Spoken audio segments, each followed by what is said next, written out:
My wife said another man's name during intimacy, then told me to get over it. So I did.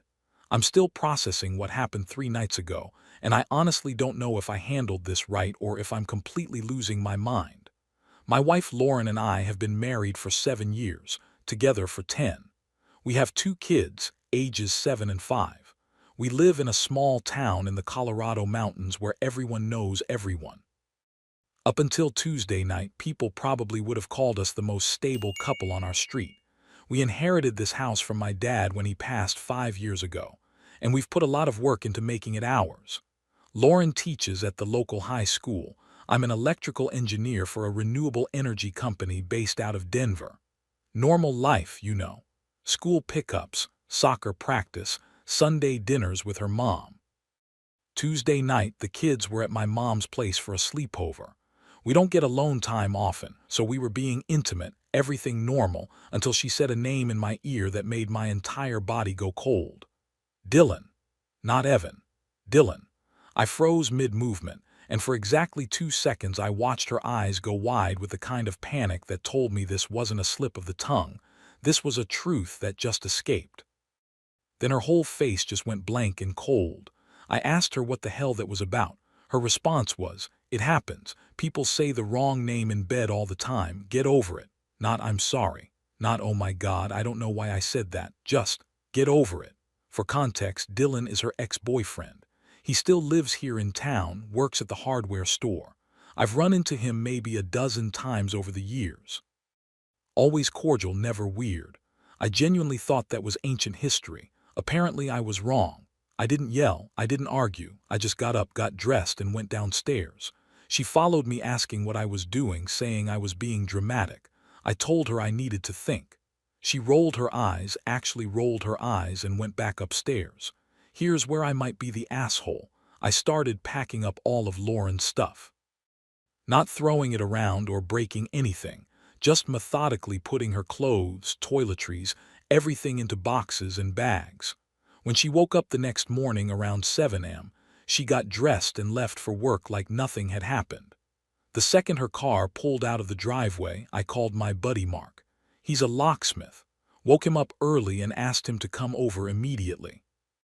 Mark showed up around 9 a.m. and changed all the locks while I continued packing.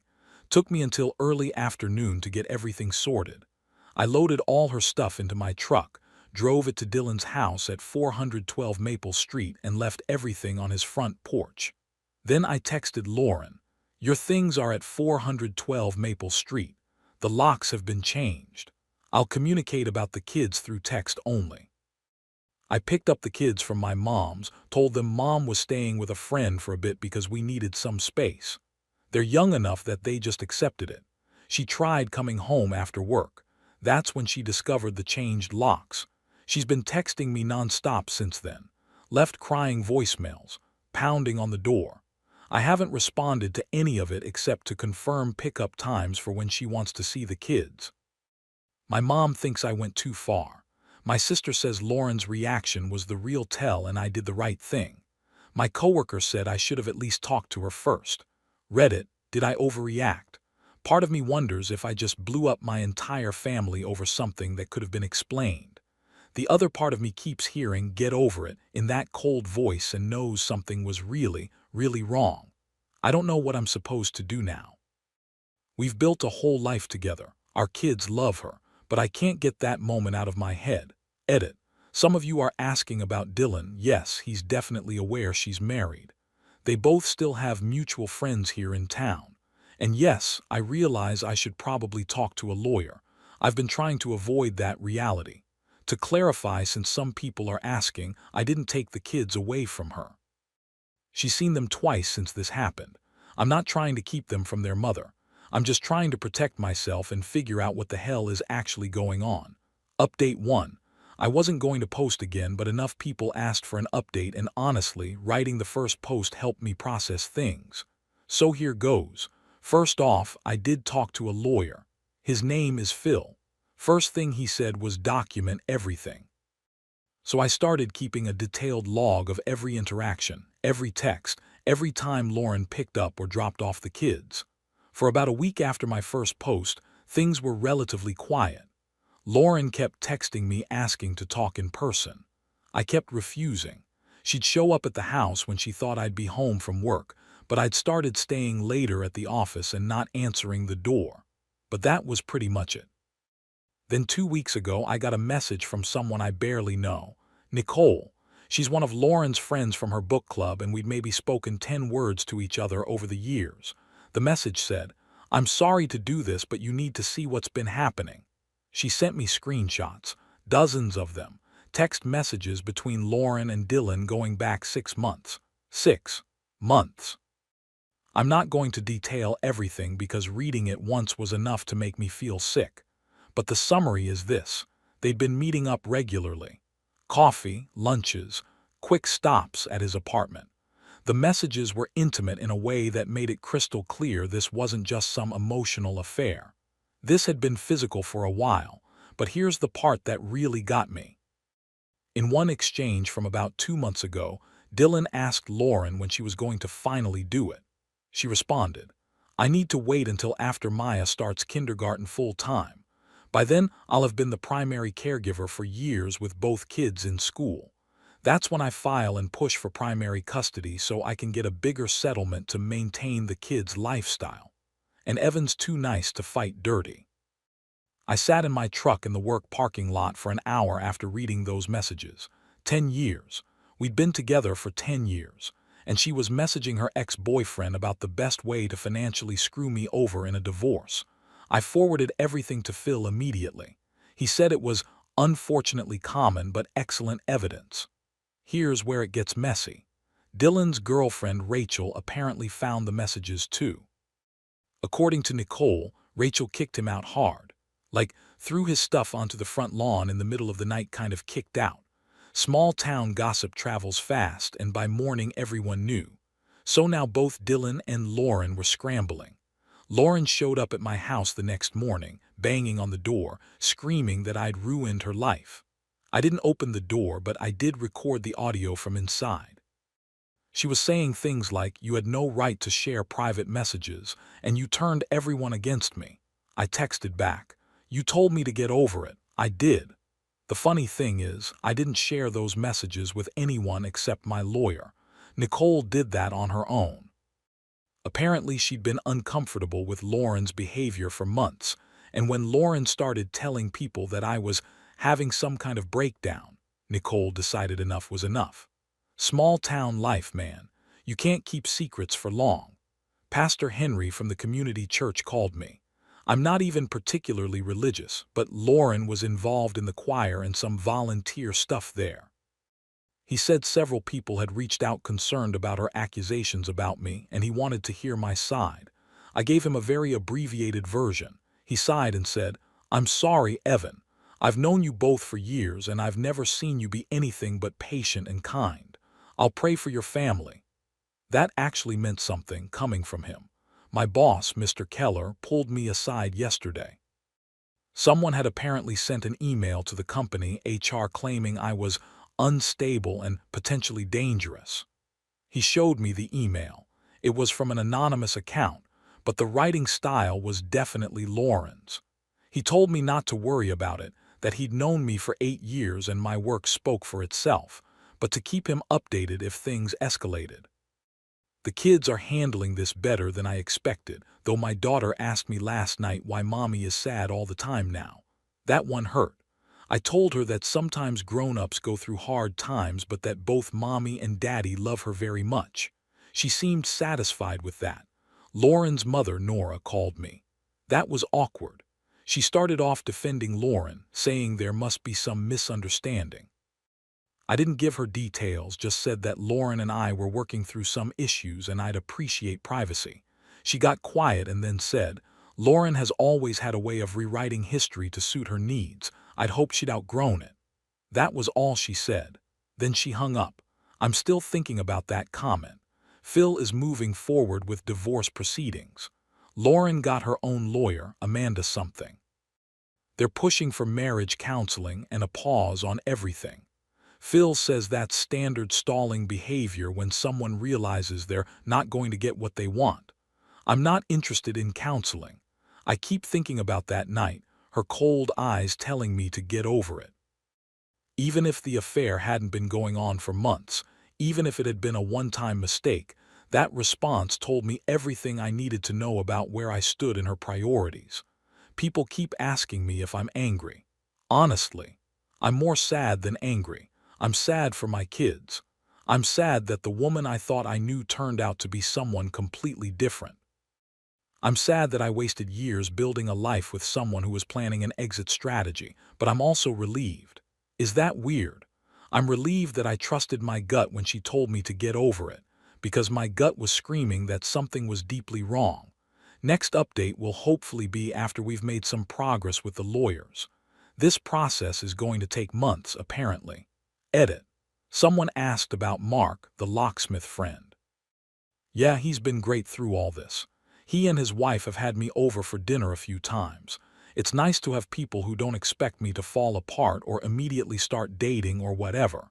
They just let me be. Update 2, I'm back, and I wish I could say things have calmed down. They haven't. The last update was 3 weeks ago. Since then, it's been a steady escalation of crazy that I genuinely didn't see coming. I thought we'd hit peak drama. I was wrong. So, after I dropped Lauren's stuff at Dylan's place that first night, she apparently stayed at a motel for a few days while trying to figure things out. Then once Dylan got kicked out by Rachel and found his own apartment, Lauren moved in with him there for about 4 days before they realized they wanted different things. Translation: reality didn't match the fantasy they'd built up over 6 months of sneaking around. Dylan, by the way, left town entirely, according to the town gossip chain. Rachel's doing fine from what I hear. She's been getting a lot of support from the community, which is more than Lauren's getting.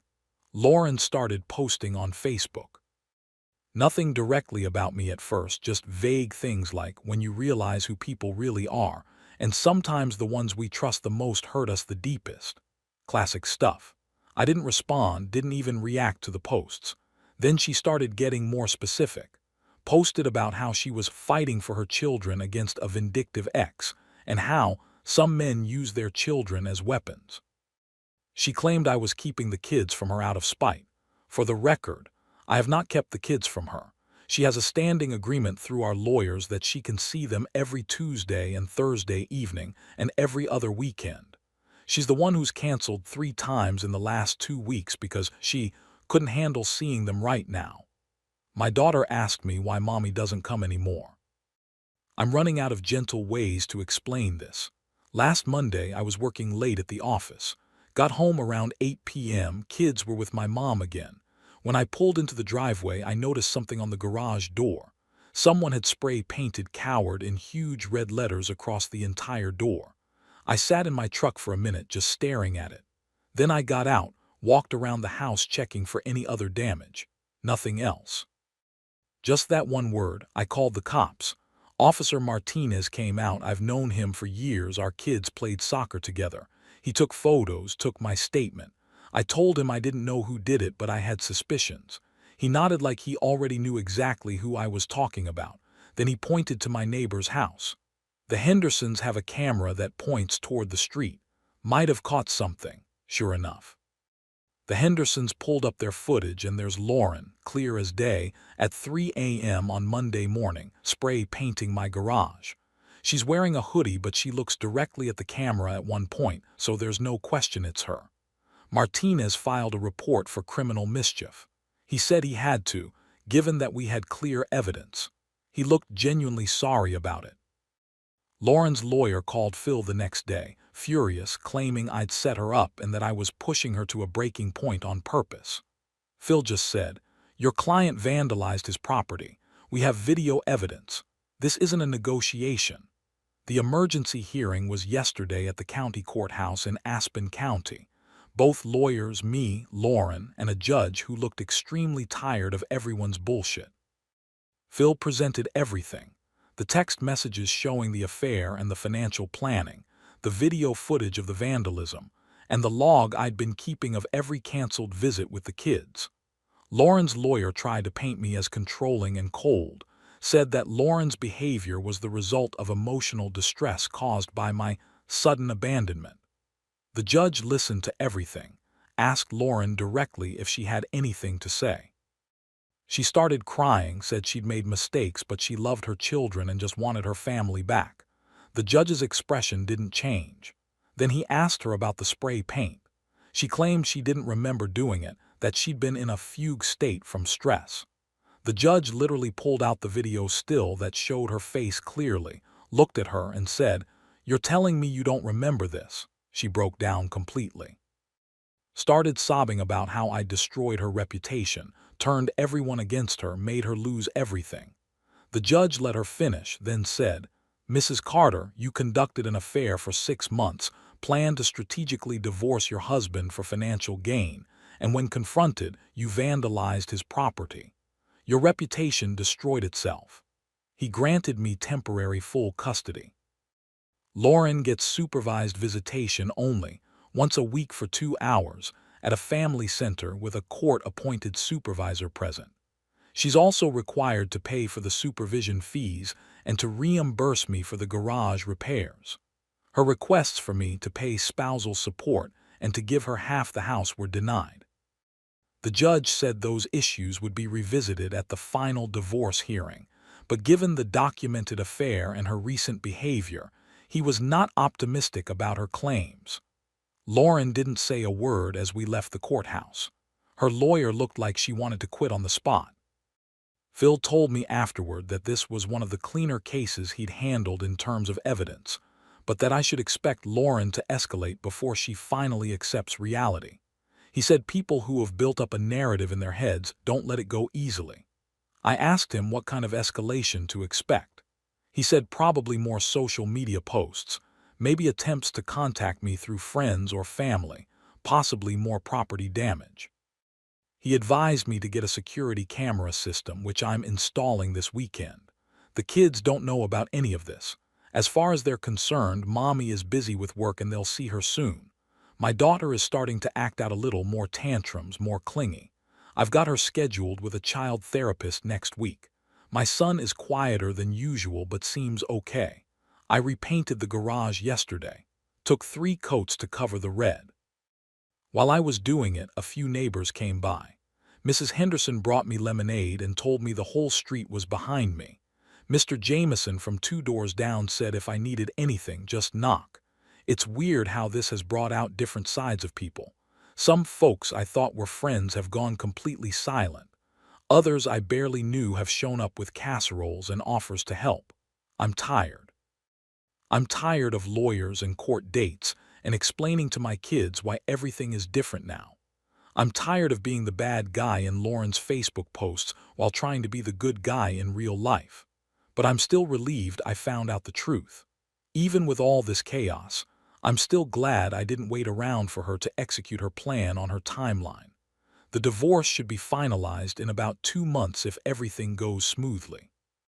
Phil says it probably won't go smoothly. I believe him. Edit. Someone asked if Lauren showed up to her first supervised visit. Yes, she did. The supervisor's report said she spent most of the 2 hours crying and asking the kids if they missed her. My daughter told me afterward that mommy seemed sad but we played dolls. I don't think Lauren's grasping that she needs to make those 2 hours about the kids, not about her feelings. But that's not my problem to fix anymore. Final update. This is my last update because honestly, there's not much drama left to report. Just life moving forward, which I guess is its own kind of resolution. The divorce was finalized last month. I have full physical and legal custody of both kids. Lauren has unsupervised visitation now, every other weekend and 1 evening a week. She's been mostly consistent with it, though she canceled twice last month. She pays child support, which is automatically deducted from her teaching salary. I kept the house. She kept her car and her personal belongings. We split our savings account 50-50, which wasn't much anyway. The judge ordered that she'd get no spousal support given the circumstances of the affair and her behavior during the separation. Her lawyer tried to argue about it, but it didn't go anywhere. Lauren moved to a smaller apartment on the other side of town, closer to the high school. From what the kids tell me, it's fairly bare bones, a 2-bedroom with basic furniture. She doesn't talk to me beyond logistics about pickups and drop-offs. We use a parenting app that time stamps everything. It's cold and transactional, which is honestly a relief after months of drama. Dylan never came back to town. I heard through the grapevine that he's working construction somewhere near Laramie. Rachel started dating someone new, a guy who teaches at the community college. Saw them at the farmer's market a few weeks ago. They looked happy. Nicole, the friend who sent me those screenshots, stopped by about a month ago. She apologized for not saying something sooner. I told her she'd done more than enough and I was grateful. She said Lauren hasn't spoken to her since everything came out. Most of their friend group sided with Nicole once the full story got around. Both kids are in therapy now. My daughter's tantrums have mostly stopped, though she still asks occasionally when things will go back to normal. My son opened up to his therapist about feeling angry at his mom, which was hard to hear but apparently healthy. Their therapist says they're processing everything appropriately for their ages. I'm okay. Some days are better than others. I've started rock climbing again, something I used to do before kids and marriage and responsibilities took over. There's a good climbing gym about 40 minutes away, and I go every Saturday morning while the kids are at my mom's. About a month ago, a woman named Andrea started at my company. She's a project coordinator. We got coffee a couple times just talking about work stuff at first. She's smart, straightforward, and she laughs at my terrible engineering jokes. Then one day she just casually asked if I wanted to check out this new brewery that opened downtown. I said yes. It's early, like extremely early. We've been on maybe 4 dates. She knows I'm divorced and have kids, knows it's recent. She's not pushing for anything serious. Honestly, I don't know if I'm ready for anything serious, but it's nice to remember that not everyone has an agenda. Some people are just nice. If it goes somewhere, great. If it doesn't, I'll be fine. For the first time in years, I'm not building my happiness on someone else's foundation. My sister visited last weekend. We were sitting on the back deck while the kids played in the yard, and she asked me if I regretted how I handled everything. If I wished I'd tried to work it out, gone to counseling, given Lauren a second chance. I thought about it for a while before answering. Then I said, she told me to get over it. The problem was never that she said his name. The problem was that she didn't care that she'd hurt me. And if someone tells you your pain doesn't matter, you should believe them. My sister nodded and didn't say anything else about it. I don't hate Lauren. I don't wish bad things on her. I hope she figures her life out for the kids' sake. But I'm not sad anymore either. I'm not spending my nights wondering what I could have done differently or how I missed the signs.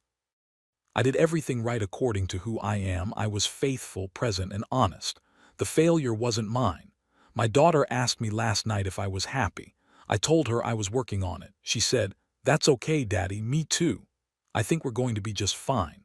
To everyone who commented on my original posts, who shared their own stories, who told me to trust my gut, thank you. I came here feeling crazy and left knowing I wasn't.